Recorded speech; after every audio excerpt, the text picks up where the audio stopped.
The Trumpet Daily is presented by Stephen Flurry. The program analyzes world news and history from a distinct perspective and compares current events to prophecies found in the Bible. The program also offers free educational publications, including the Trumpet News Magazine and books and booklets. The Trumpet Daily is produced at the Philadelphia Church of God's home campus in Edmond, Oklahoma, and its sister campus in Edstone, England. More information is available at thetrumpet.com.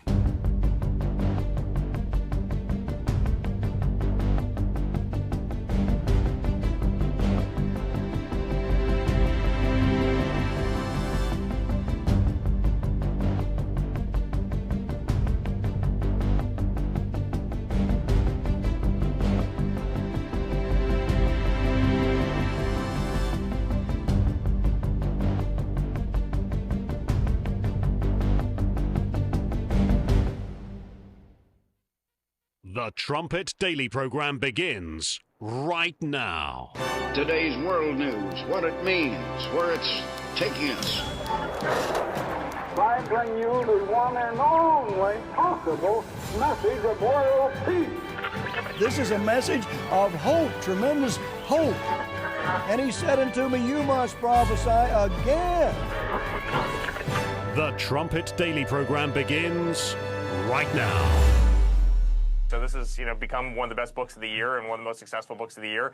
And that shows that the movement is alive and well. But they've done everything they could to try and take out my father, right? You and I have talked about this a million times, and you lived it. You personally lived it, because the same state that went after my father and me and our entire family, went after you, and they went after you viciously. Why? Because you liked Donald Trump, because you believed in Donald Trump, because you believed in a constitution, because you believed in faith in society, because you believed in an American flag, because you believed in keeping America the #1 country anywhere in the world, hands down, bar none, not losing that, not allowing the corruption, and having backbone where you'll actually confront these people and speak up to it. That's why they went after you like a dog. That's why they went after us like a dog. And it all started with us, first with the Russia hoax, and then it was the dirty dossier, and then it was impeachment #1 and impeachment #2, and they went after Kavanaugh like he was an animal, and then they decided to deplatform us. I mean, Twitter, Instagram, Facebook, they all canceled us. You know this better than anybody. And then it was the 91 indictments, and it was my 112 subpoenas. I became the most subpoenaed person in American history for doing absolutely nothing wrong. And then after that, it was let's pull him off the ballot in Maine. Let's pull him off the ballot in Colorado. And let's raid Mar-a-Lago. And let's raid Melania's room. And let's raid Barron's room. And, let's continue to go after his voice. And let's put his mugshot on T-shirts and try and embarrass him in front of the entire world. Let's make him take a mugshot. And then it was Fannie Willis and her boyfriend Nathan Wade, and then it was Letitia James, and then it's Alvin Bragg, and then it's Jack Smith, and planting classified folders at Mar-a-Lago. And where do you want me to stop? I mean, I could go on. I could spend the rest of the hour talking about how they came after us viciously. And then when that didn't work, they tried to kill him in Butler, and when that didn't work, they tried to kill him at the golf course in Palm Beach. And when that didn't work, they killed Charlie Kirk because he had a powerful voice and he was amazing. And, when that didn't work, they tried to lock up all of us. They certainly wanted me in jail. They, obviously everybody knows what they did to you on this show and everybody else in my father's inner circle. And then they tried to bankrupt my father, and then they tried to, this is under siege. What an incredible comeback. That's a great summary of everything that so many of you, we've witnessed this, and we've seen it. We wrote about it in America Under Attack. He's out, Eric Trump, he's out promoting his new book, Under Siege, a runaway bestseller, by the way. And as he brings out, Americans are still upset over this. You can see why. There's a faction of MAGA that feels like President Trump should come on even stronger going after the deep state. Look at how they persecuted him. They did everything in their power to destroy Donald Trump and his family and those associated with him. And then they carried out an assassination on Charlie Kirk just a couple months ago. It's miraculous that despite all of that, President Trump was able to return to office in January. You're listening to Stephen Flurry, and this is the Trumpet Daily. We appreciate you joining us on today's show. You can get to the live video stream at the website, thetrumpet.com, or at the Rumble channel, rumble.com/Trumpet Daily. Also, send us an email if you'd like to submit some feedback, td@thetrumpet.com. He's plugging his book. I'll plug ours. We wrote about so much of what he just rattled off there. Of course, the more recent attacks and persecutions are perhaps left out here because of the time that we distributed this. I mean, I think the latest version of this came out in 2022. But we took you through all of it from the very beginning when he came down the escalator. And we also show you right from the start that Barack Obama's the one behind it all. I mean, even here recently, I don't know if I'll have time to get to the Epstein files and President Trump flip-flopping, and now he's coming around to saying, yeah, I want to release all the files. But these latest revelations from last week, all the emails and such, if anything, it exposes Obama, not Donald Trump. It's like it's backfiring on the Democrats. They want so badly for this to damage Trump. And here, the more that's revealed, the more you learn about the dear leader. Isn't that amazing? It's like everywhere you look these past 9-10 months, you see the tables turning. But just going back to that summary that Eric Trump gave to you, In America Under Attack, again, that's this book right here. If you don't have a copy, make sure you call our operators today and request a free copy. Hardback version, more than 200 pages, fantastic book based on Bible prophecy. It says here, my father writes, after leaving office, Obama continued to pursue his goal. He spearheaded the effort to harm Donald Trump's Make America Great Again agenda, an effort that included illegally spying on him and impeaching him twice. He directed the radical left's treasonous battle to prevent Mr. Trump from being reelected at all costs. At all costs. We bring out here that he stole the election. He used the NSA and the CIA. He weaponized those agencies to go after all things Trump. It says here, these officials routinely covered up egregious law-breaking by Clinton and other Democrats and did everything possible to find or even create scandal associated with Mr. Trump. It says, after Donald Trump surprised the entire political and media establishment by winning in 2016, radical leftists launched a treasonous plot to destroy him politically. They impeached him twice, spied on him, all those things that Eric Trump just said there. It says, Mr. Trump did not have a war or have to war to save Israel during his first term, referring to that prophecy in 2 Kings 14. My father said, you know, he certainly was persecuted during that first term, but he said the war that it talks about in 2 Kings 14 is about the war for him to return to office. And that war culminated in actual shots fired at Butler. Eight rounds. And then again at Palm Beach. In that case, they found the assassin before he was able to fire shots. Trump even explained to Steve Bannon this morning that, 130 yards away, the Butler shooter, for those that know how to operate a rifle with a scope, that's like a little chip shot in golf. And we're very familiar with the head tilt. What would have, as I said yesterday, what would have happened to the United States had they taken him out on July 13th, last summer? We might already be in the Civil War. They tried to destroy him, even literally. And he came back.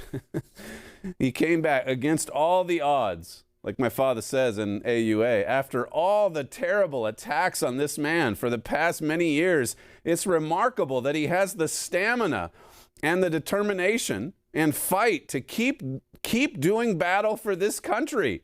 He's a man ready for war. That's what we had at that trumpet cover, even before he came back. War in 24, you remember this. He had to be ready for war. And my father says, you need to watch Jeroboam. He is going to war his way back. We said that before he was actually elected.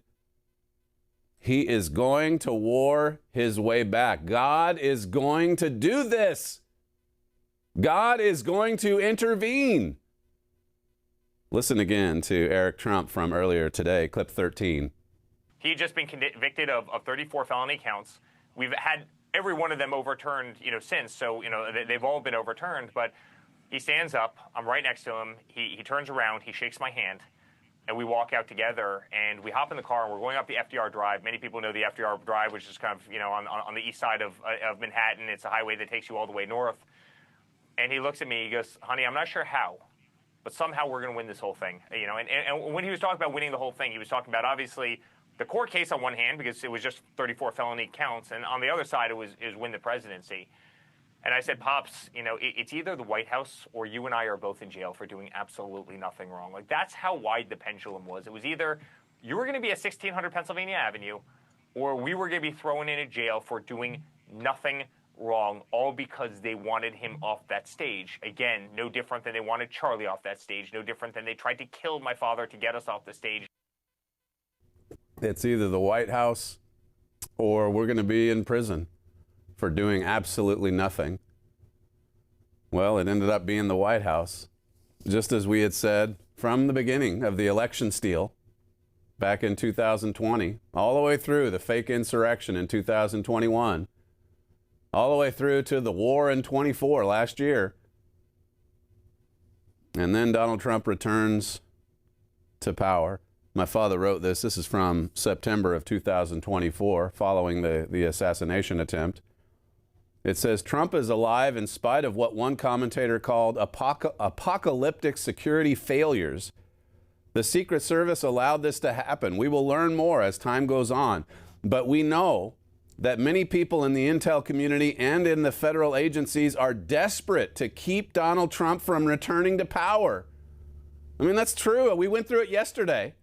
All these revelations by internet sleuths that find out about Thomas Crooks and how radical he was on the left wing and how he was caught up in the radical transgender agenda as well. And it was covered up by Chris Wray and his lieutenants. Why the cover-up? Well, because there's a lot of powerful interests that did not want Donald Trump returning to power, even if it meant carrying out an assassination.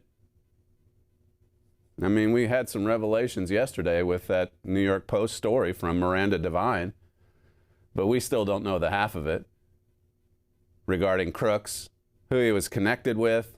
I mean, we know now that he was a radical leftist, even though Chris Wray wanted to cover that up. He did cover it up. So did the deputy director. You can watch yesterday's show if you want to go through that again. But my father says here, this is from AUA, we have said, or rather backing up, I don't care how much his enemies hate him, prophecy says Trump will return. That's from 2002. I'll just check the copyright. I think the last version we had was 2002, maybe 2023. We had one in both those years, I believe. But my father says here, no matter what his critics say or what those enemies are trying to carry out, Trump will return. We have said that from the very beginning of the 2020 election. If God says President Trump is going to recover something, then it will be recovered. Amos 7 also shows that war will be successful. And what could he recover if not the stolen election? This all must happen because of a miracle from God. We were telling you about miracles from God before the miracles actually happened. And I'm sure Under Siege is a pretty good book. He said on Bannon's show, he wrote it from the heart. He's not even a journalist or a writer by trade. But I'll tell you what should have been a runaway bestseller. I mean, it went out to tens of thousands, even as it is. And we've offered it freely for the last several years, going back to the first version that came out in 2013. America Under Attack. I think there's quite a few influential people that have read the book, but it should be a runaway bestseller. It told you all that was going to happen before it happened. That's because it's based on Bible prophecy. It's based on the sure word of Bible prophecy. I made this point yesterday in class. Just how many events and activities, actions that took place during Christ's ministry, during his life, that were all prophesied in advance. I mean, that in itself, it was like God trying to spotlight. Listen, these are the prophecies that point to the Son of God coming in the flesh. He's the anointed. It's going to happen in Bethlehem. It's going to happen at an appointed time. And yet look at how easily mankind just dismisses the prophecies of God. Oh, it's not a big deal. We're not really interested in that. Solomon had made this point some weeks ago. Solomon said of the making of many books, there's no end. There's no end. People will flock to books at bookstores that really have very little or no value whatsoever. And they overlook the most important book there is, the Holy Bible, and all of the prophecies of God. And God just laying things out there for us in advance. We are special just to be able to understand and know the truth. The truth, as Jesus said, the truth sets you free. I mentioned this either on Friday's show or maybe yesterday. But he came back. It was a miracle. And then, as my father has explained, it's also led to a temporary resurgence. And we are seeing that, particularly here at home in America. Play this from President Trump yesterday, clip 4. But in 9 months, we've lifted over 600,000 Americans off a food stamp, and that's a record. And it's not because we really have a strong economy. I mean, we're building thousands and thousands of factories all over this country. Wait till they open up. You're going to see something like we've never seen before. You know, we lost our auto industry. 54% of our auto industry left for other places over the years. And I think we're going to get it more than all back. And in my first term, we had a great first term. The most successful economy we've ever had in my first term. This is going to blow it away. This is blowing it away, to be honest with you. It blows everything away. There's never been a time like this, and you're going to see the results, pretty quickly. Never been a time like this. I mean, again, I think they're pretty eager to congratulate themselves, and I'm sure there's a little bit of exaggeration here and there, but at the same time, I mean, when you just look at the numbers, what a difference. I mean, listen to this from Jesse Waters last night, clip 5. Since the start of the golden age, 2 million illegals have gone bye-bye. 1.5 million didn't even make home and work for it. They self-deported. 1.5 million. They self-deported.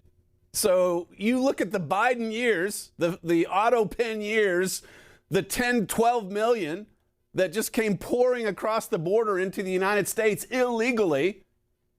And now, in a matter of 10 months, there's 2 million that have gone back? I mean, that is an obvious tables turning moment. It's happening fast. Completely opposite directions. The dear leader wanting to destroy, to blot out America, fundamentally transform America. And then Jeroboam, well, you came back to reverse it. God intervened to save America by the hand of Jeroboam. That's what 2 Corinthians or 2 Kings 14 says. It's amazing history, recent history, prophecy that we've lived through. Listen to this again from Jesse, clip 6. Now, the USS Gerald Ford, the world's largest aircraft carrier, has just arrived in the Caribbean. Now there are 15,000 sailors and Marines in the region. Look at that. Ready for anything. Venezuela is surrounded, and all options are on the table. Is there anything you're ready to rule out at this point? Are you ruling out U.S. troops on the ground? No, I don't rule out that. I don't rule out anything. We just have to take care of Venezuela. No bad hombres safe. If you hurt us, we hurt you. Would I launch strikes in Mexico to stop drugs? It's okay with me. I've been speaking to Mexico, They know how I stand. We know the addresses of every drug lord. We know their address. We know their front door. We're shifting out of the Middle East. The new theater of operations is south of the border. The next couple weeks should be interesting. That's right. And a lot of his supporters, President Trump's, they're cheering it on. Like, yeah, let's take it out of the Middle East, out of other theaters, and bring it closer to home and take out some of these drug lords and secure our border and to stop the flow of fentanyl into the United States.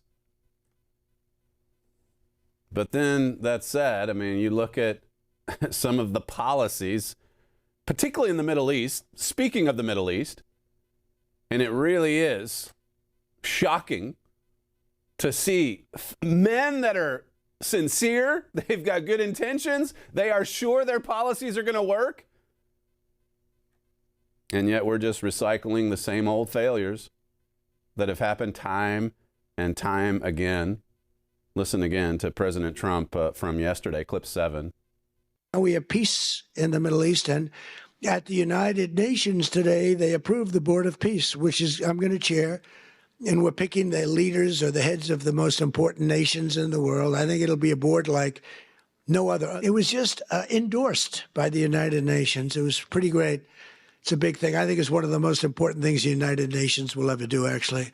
What's revealing in that soundbite is President Trump speaking so glowingly about the United Nations and this Board of Peace. Joel Hilliker wrote about it in the morning brief. He said the UN Security Council approved President Trump's Gaza peace plan yesterday.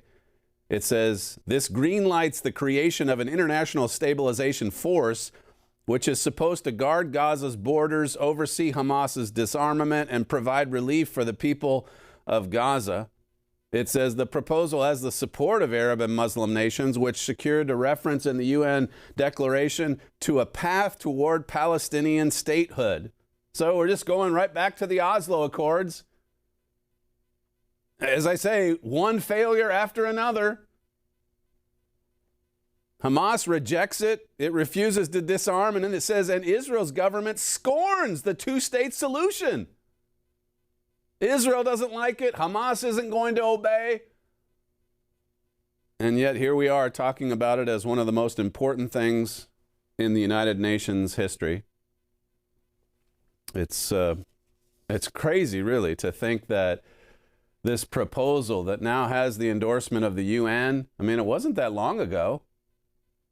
France and I forget the other nation that went to the UN and said, let's give the Palestinians a state. Never mind what Hamas did 2 years ago. Statehood is the answer. They had the state in Hamasistan, if you can call it that. And look at what they did. Look at what they carried out. Trump's Middle East plan once backed Israel. Now it paves the way for a Palestinian state. This is going to be a disaster for Israel. This is going to lead to the United States throwing its arms up in the air saying, forget it. We can't solve this problem. Let Germany take care of it. And then you come to a lot of other prophecies that are about to be fulfilled. The sure word of Bible prophecy. The U.S. decision to bring President Trump's 20-point plan, this is from Ynet News, to a vote at the UN Security Council signals a troubling shift for Israel and further evidence of diverging American and Israeli interests in shaping the future of the Middle East. And it talks about how so many of the things that have happened this past year, I mean, the Israelis embraced it. You know, pounding Iran, for example, decapitating Hezbollah, with the U.S., supporting it. Obliterating Hamas. Well, they almost did that. And then the U.S. starts getting in there and saying, okay, that's enough. Dial it back. We'll get a 20-point plan together that ensures that Hamas disarms. And now you see already, as I said not that long ago, Hamas was violating the terms of the 20-point plan instamatically. I mean, it was straight away. Hidden between the lines of this ambitious initiative lie two significant threats that the Israeli government has either ignored or overlooked in its eagerness to secure the return of the hostages. It talks about Turkey's growing influence in the Middle East and its hatred for Jews and for Israel. You've got Turkey becoming more prominent, more powerful. And then it says the second threat is the roadmap between or being presented at the UN Security Council for the establishment of a Palestinian state. This is not the first time the UN has taken up the question of Palestinian statehood. As I say, it happened earlier this year with other nations, and I mean, at that time, the U.S. was saying, no, this is too good of a deal for Hamas. And now you see the U.S. changing its tune. What is happening? It's the spirit of the age we're in. There's a lot of Jew hatred. There's a lot of prominent commentators that want the U.S. to sever all ties with Israel. Just let Israel take care of that area, take care of itself. It says this time it's the U.S. Let me just back up. It says, until now, most initiatives passed easily in the General Assembly while the Security Council, with the power to adopt binding resolutions, was consistently blocked by U.S. vetoes, protecting Israel from anti-Israel or pro-Palestinian resolutions. That's the way it's generally been, okay? And this article brings out, but this time, it's the U.S. itself driving a resolution that lays the groundwork for a Palestinian state. The wording of the plan marks a stark departure from Trump's earlier declarations favoring voluntary migration, which had represented a break from the two-state paradigm. Let's forget about two-state solution. We talked about that all through the 90s. It never worked. We tried evacuating completely from Gaza, the Israelis did. That blew up in our face. They're still kidnapping soldiers, civilians. They raped and murdered Israelis or Jews on October 7. Having their own state, having their own strip didn't work. And about 2 seconds ago, the U.S. and its diplomats, its representatives seemed to understand that. But not now. Oh no, we've got a vision for a Palestinian state, for Palestinian statehood. One would think that would be dead and buried on October 8th, 2023. You get your own state in the form of Gaza, and this is what you do to Israel? This is how you thank Israel? Israel pulls 10,000 Jews, every last Jew living in the Gaza Strip. Israel evacuated them, 2005. Look at the history. 10,000 Jews leave, and then what happens 18 years later? Well, and I'm not even bringing up all the skirmishes and kidnappings and things that happened in those 18 years in the middle. But 18 years later, the Palestinians just pour into southern Israel. Hamas fighters, civilians, looters, thousands of them. And they murder, they rape, they loot, they burn, killed 1,200 Jews, took 250 of them hostage. The new plan not only omits any reference to migration, but actively encourages Gazans to remain and build a better Gaza. So we're not even sticking to plans that we put in place a few weeks ago, a couple months ago. And we're talking about eternal peace. And we've made peace in the region, so much so, hey, let's move all of the U.S. military into the Caribbean, because those are the threats we can confront now that we've got peace in the Middle East. How long is this going to last? It's pretty amazing. This other article, this is from Jewish News Syndicate. The vast majority of Israeli public, between 75 and 80%, reject another Palestinian terror state, which this time would overlook the Ben Gurion airport.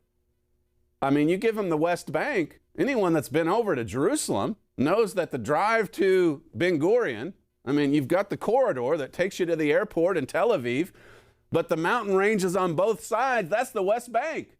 That would be a future Palestinian state. and you arm that state like Iran did with Gaza, with Hamas in Gaza, and they can train their sites, their missiles, right at Ben Gurion, right at this massive international airport. And Israelis don't want that. It says in the hours leading up to the UN Council's unanimous vote. I mean, this just happened yesterday. Washington's 20-point plan for Gaza. Experts told JNS that Israelis worry about the plan's pathway to Palestinian statehood. And this has Donald Trump's name all over it. It's his plan. He's heading up the Board of Peace in the Middle East. It says it's unfair to blame Netanyahu, who wants to maintain close ties with the U.S. president, to keep the possibility open to normalizing with Saudi Arabia, according to this Israeli representative who said that Trump has been making enormous efforts to bring Riyadh into the Abraham Accords. We've just got to invite everyone in. Saudi Arabia, I mean, yesterday it was announced too that the U.S. was going to sell F-35s to Saudi Arabia. This is clip 8. Are you planning to sell F-35s to Saudi Arabia? Yeah. I mean, and also, are you looking at doing a similar security agreement like you did with Yeah, no, I am planning on doing it. They want to buy. They've been a great ally. They've got to like us very much. Look at the Iran situation, what we did in terms of obliterating, we obliterated their nuclear capability. Yeah, I will say that we will be doing that. We'll be selling F-35s. Yeah. And doing this, as Mr. Hilliker brings out in the morning brief, I mean, it implies that the Trump administration doesn't see any possible problem with Saudi Arabia in the road ahead. No possibility. The only other Middle Eastern nation with F-35s is Israel. So Israel's about to lose its advantage in the region. And there's plenty of people in the Trump administration who are applauding that. Well, what's the big deal? I mean, Saudi Arabia is a big ally too. So is Qatar. I mean, they all are. You know what's been happening in recent months. Just bring everyone together. Nobody's ruled out. Nobody's ruled out that anyone can enter into the dialogue. And we can talk our way through this. I mean, when you put forward plans that the Security Council at the UN says, yeah, I like this plan put forward by the United States. It was a unanimous agreement there. Calls for Palestinian statehood. Israel was pleading beforehand. Take that clause out, please. And the U.S. didn't do it. From JNS, it says Diker told JNS that the Trump administration is making a mistake by taking its plan to the UN, which he thinks it did at the urging of its Arab partners who hope to use the global body as an international lever to isolate Israel and bring further pressure against it. I mean, that's always the aim. That's the goal. We've got to isolate Israel. We've got to divide Israel and the United States. I mean, that gives us more power. It gives us more influence in the region. It makes Israel weaker, and this is what we want. Efforts to establish a Palestinian state won't work, and repeating calls for a two-state solution ignore the nature of the struggle that Israel faces, he said. It says Israel now finds itself with the Trump plan, which in point 19 calls for the redevelopment of Gaza, reform of the Palestinian Authority, and a credible pathway to Palestinian self-determination and statehood.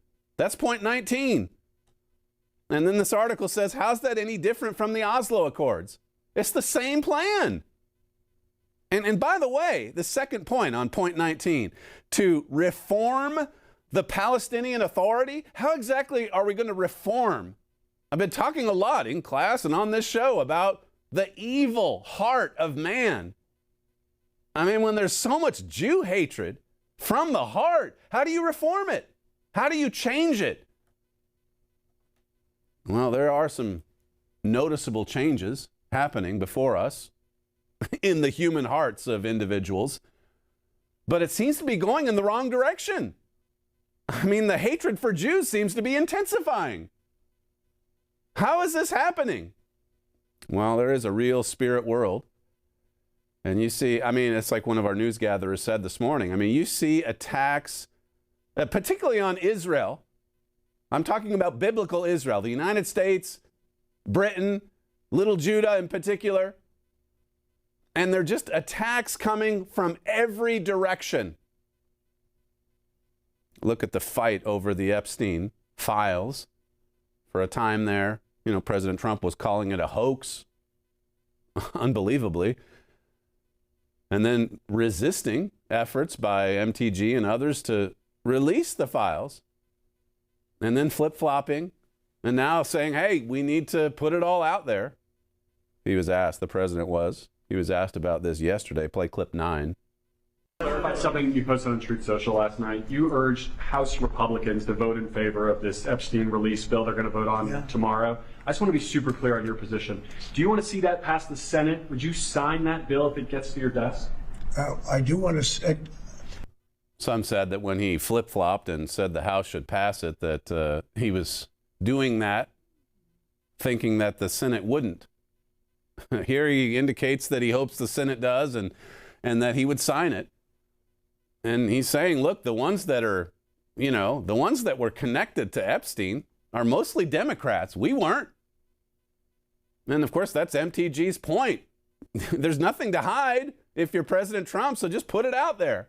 But you see, there's a lot of powerful people, Democrat and Republican donors, I'm sure, Hollywood celebrities, who would be drawn into this filth, or exposed anyway. This clip from Megyn Kelly's show, it's fairly long, but it gets, again, I mentioned earlier how, if anything, those emails, the batch of emails from last week, I mean, exposes how chummy the relationship was between Obama and Epstein, or Obama's people and Epstein. And this is what Megyn Kelly is talking about. It's kind of a strange story. I mean, even Steve Bannon was in there trying to reform Epstein's reputation or whatever, or getting him ready to, you know, hit the media circuit again.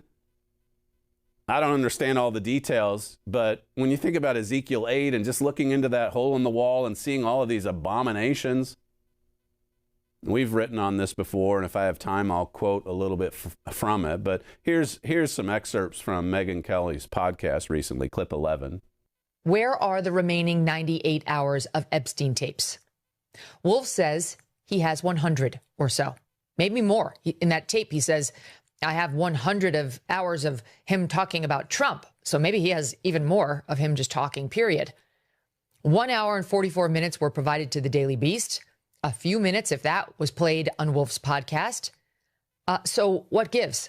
Where's the rest of it? Well, we at the Megyn Kelly Show can confirm that more tapes do indeed exist. We know because my team and I have heard some of them. The tapes have not been made public because we have been told they are part of an unknown, unreleased project. Who's doing the project?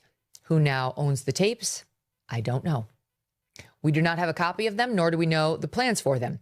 But we do recall some of what we heard on them. We heard a conversation from April 2019, which is 5 months after Julie K. Brown's explosive reporting on Epstein that really led to the end for him. On the tape that we heard, 4 power brokers are in a room. They are brainstorming public relations strategies. The goal? To try to rehabilitate Epstein's image. Epstein's there. Steve Bannon is there. Obviously a major player on the right. Michael Wolff is also there. But he is not just a journalistic observer. He is an active participant, providing Epstein with his own PR advice. But I want to go back to what we heard in the room with Epstein, Wolff, Bannon, and one other person, a woman.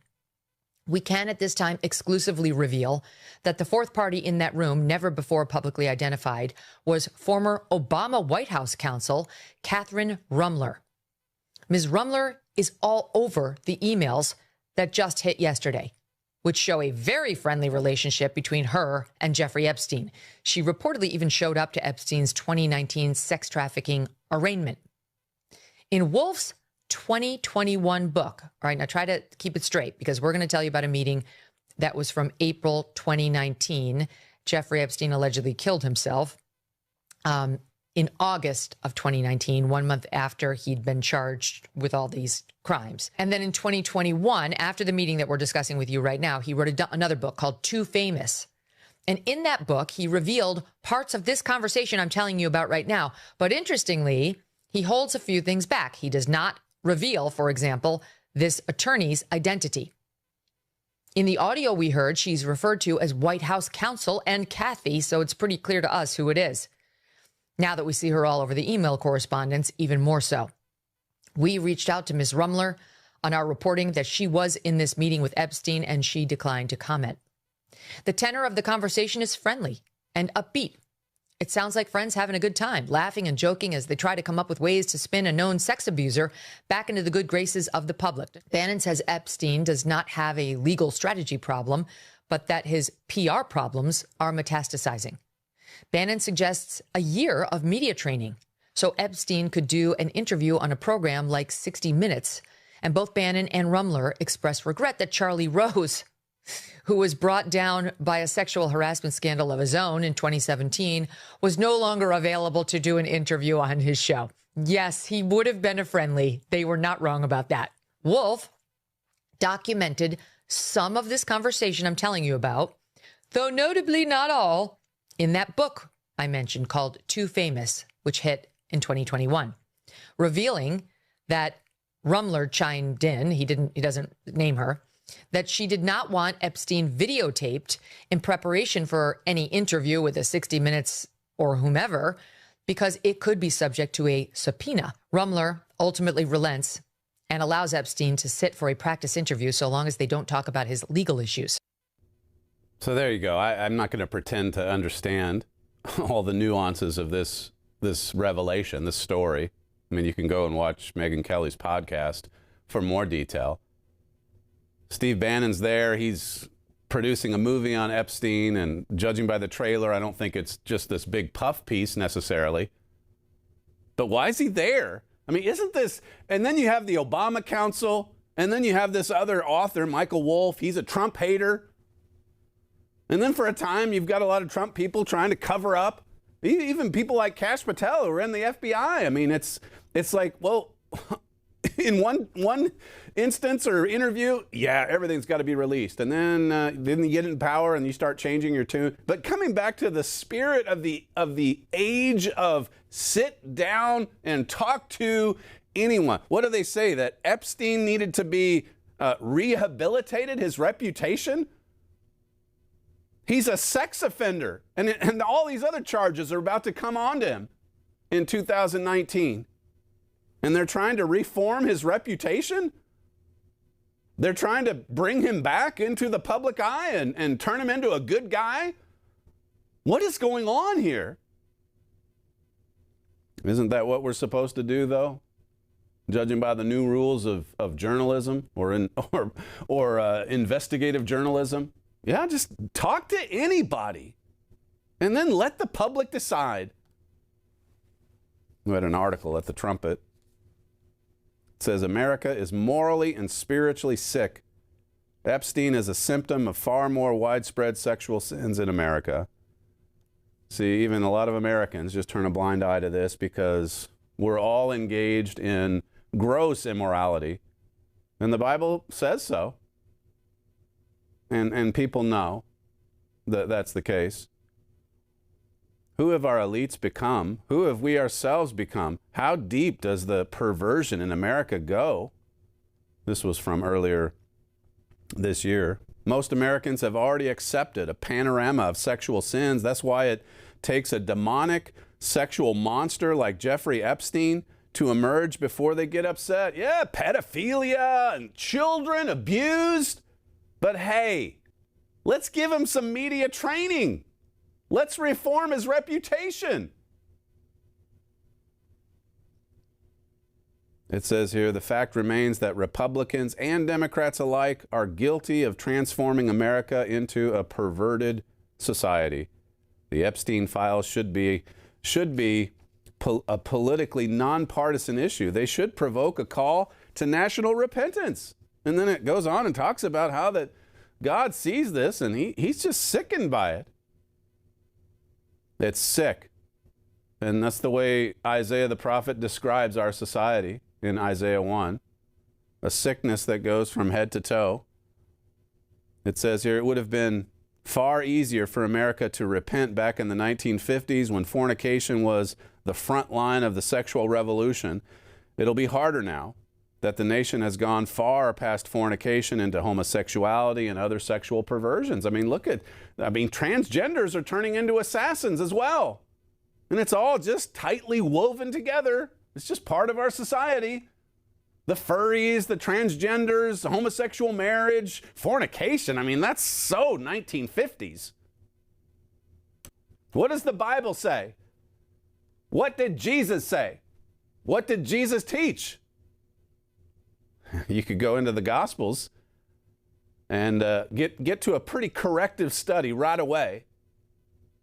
From God himself, God in the flesh. But people don't want to live by God's standards. They want to live rebellious lives, lawless lives. And you see it, as I say, the attacks, the lawlessness. It's coming from every direction. Every direction. Satan's war. He's the god of this world. We've been pointing that out repeatedly. He's deceived the whole world. And his war against this world and against the nations of Israel in particular, I mean, it takes on many different forms. It's not just all having to do with military and bombs and bullets. I mean, that's a big part of it. But you have the war of drugs. Look at the drug cartels. Look at the fentanyl that's just pouring into the country. And then U.S. military forces showing up in the Caribbean of all places, just to try to push back. Look at the war of sex sins, the prevalence of pornography. I mean, it's all over the place. Look at the war against the family, against fatherhood, against marriage. Look at the war coming at us from the entertainment industry, from media, the war against the Bible, the war against the sure word of Bible prophecy, anything to discredit, to attack, to malign the truth of the Scriptures. Look at the war against our biblical identity. Satan just wanting to blot that out. I mean, Satan wanted to blot out our nations. Look at the war against America, Britain, pretty much all Western nations, just with respect to, physical things like health care, education, literacy. The attacks come from every direction and from every aspect. The goal is the same. Satan is trying to destroy our nations, and he's having good success. Now, God intervened to blot out his effort to blot out Israel. But still, you look around and you see so many sins. I was hoping I could get to this clip because when you first listen to it, I mean, you can't help but to chuckle because, President Trump is funny. But still, it's glorifying and promoting junk food. That's what it amounts to. And again, we've all had weaknesses in these areas, particularly in America. But I think those that know anything about President Trump, they know he has a fondness for McDonald's, and he worked at McDonald's for 30 minutes. As he mentioned yesterday it's some kind of a McDonald's summit. This is clip 1. And I'm honored to stand before you as the very first former McDonald's fry cook ever to become president of the United States. And I actually was there for about 30 minutes, and that was 30 minutes longer than Kamala was there, right? Despite her job at McDonald's, that didn't work out too well. Nobody knew in the line. That line was a long line. They had 25,000 people, so somebody let them know we were coming. It was toward the end of the campaign. And after I did the French fries and did some other things, I then stood at the window. And the people would drive up, a little bored in all fairness. It is, they're waiting for a hamburger, okay? So they drive up like this. They look over. Whoa! Every one of them. And it was fascinating. Every one of them, they would. It was the response was incredible. Almost like I knew I was going to win when I saw that. But as you may have heard, I'm also one of your all-time most loyal customers. I really am. Well, I think that's good. I'm pretty sure that's good. While other politicians fly around on campaign planes stocked with expensive catering, on Trump Force One, prior to ascending to Air Force One, which is quite a nice plane also, we served only McDonald's almost every time. On occasion, we couldn't find one, which is pretty hard to believe. We'd go another route. But we really did. You fed us very well. And I even got Bobby Kennedy to eat a Big Mac. And he told me he loved it. So there you go. Rerouting the Air Force One travel schedule in order to find a McDonald's. McDonald's is McDonald's. Don't get me on a rant about McDonald's. But to make a more serious point here, coming back to Jesus, what he taught, the Gospels, even the instruction that God gives to us regarding, the laws of health. I'll just read this. I read it in class the other day, but it's, again, talking about prophecy being fulfilled. The gospel writer Matthew, he's referring to Isaiah 9, verses 1 and 2, that it might be fulfilled, which was spoken by Isaiah.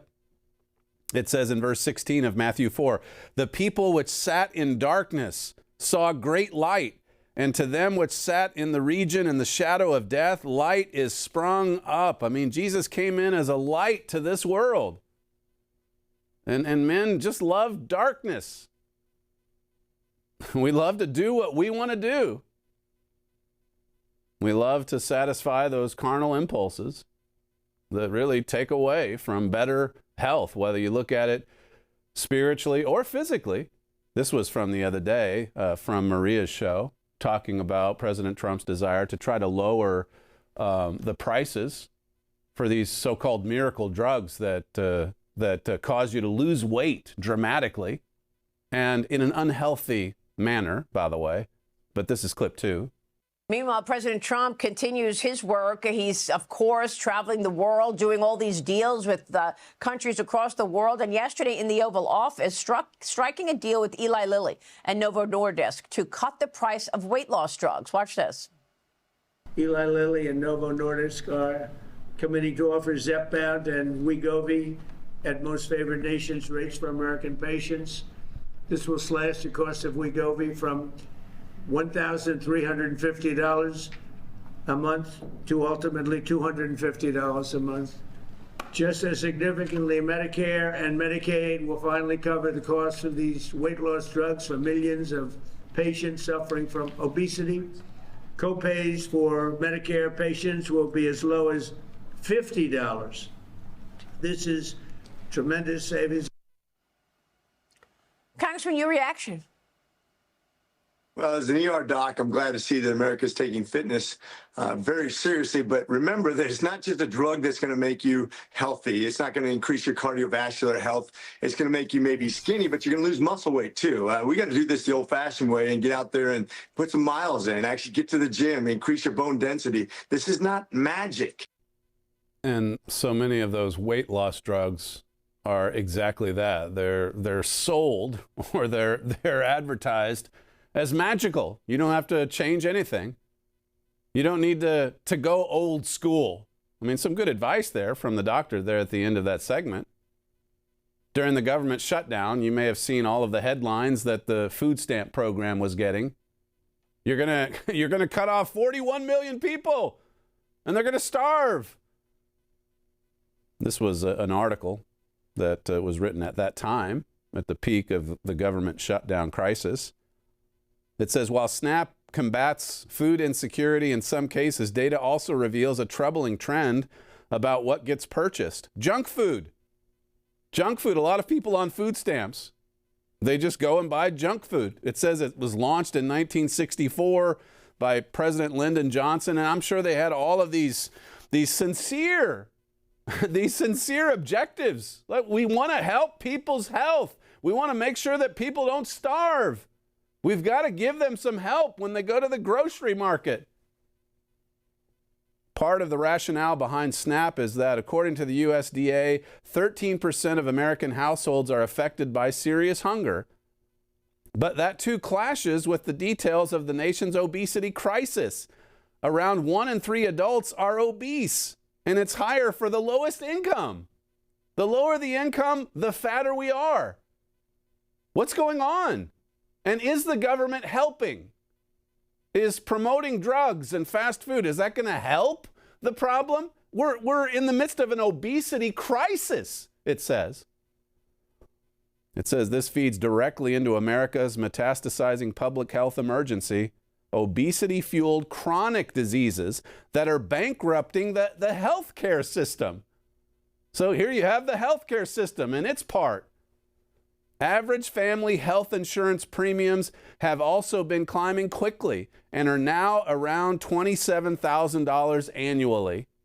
Well, we got to have the fast food, and then we've got to have the weight loss drug, and well, then we've got to have the health care, and we've got to pay $27,000 a year for that. Satan is attacking Israelite nations from every direction. He's making us sicker morally, physically, spiritually. It's all by design.